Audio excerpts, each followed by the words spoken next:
Ninaomba nikurudishe nyuma kabisa, mtu wa Mungu mpendwa katika Kristo. Nikurudishe nyuma kabisa mwaka 2070 kabla ya Kristo.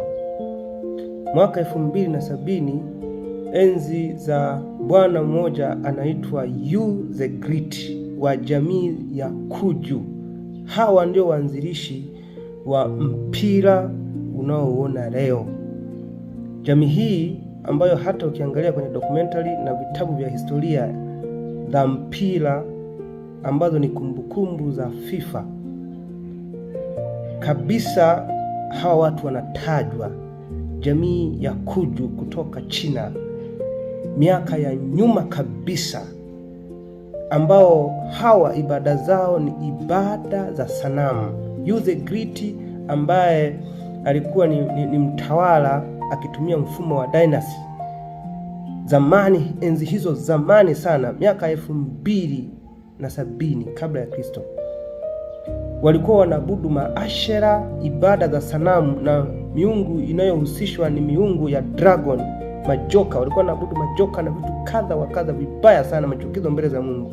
Hawa ndio waanzilishi wa mpira unaouona leo, kwa sababu mpira huu unaouona leo umeweza kuingia Uingereza na kuwa na umaarufu wake mwaka 1863. Ndipo ulipotambuliwa na mamlaka za mpira kule Uingereza. Kama hiyo haitoshi, mpira ulitumika na jamii ya Kuju ya Wachina ambao walikuwa wakiabudu miungu kadha wa kadha, ikiwemo Mungu Mwezi. Mungu Mwezi aliabudiwa kule na hizi jamii ya Kuju, lakini walikuwa wanatumika kama mazoezi ya askari wao na sherehe kadha wa kadha katika ibada zao hii jamii.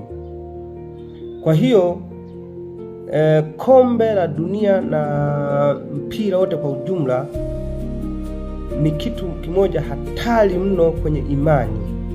Sasa tunapoona baadhi ya watu wakiutetea, tumeona sasa hata hamasa na mifumo kadha wa kadha ya mpira imekuwa ikitumika hata kwenye makanisa kuhamasisha utoaji wa sadaka na harambee za kwenye makanisa kadha wa kadha inatumika. Sasa hizi ni ibada za sanamu.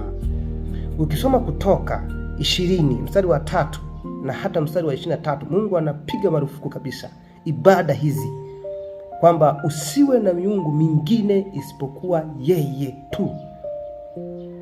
Kwa mpira hauna connection au uhusiano wowote na imani.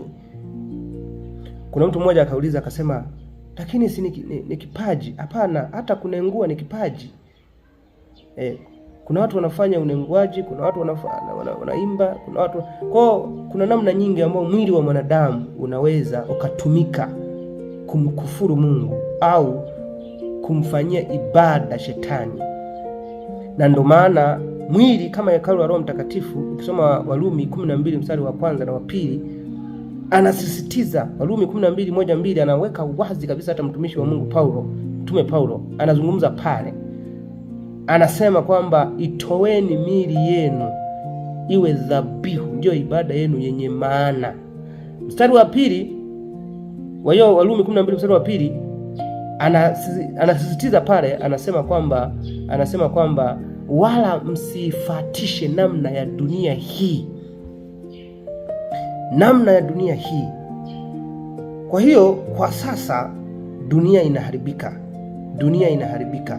kwa sababu madhara ya mpira sasa tunayaona kwenye makanisa. Ibada zinaahirishwa, watu wanaahirisha ibada kwa ajili ya mpira.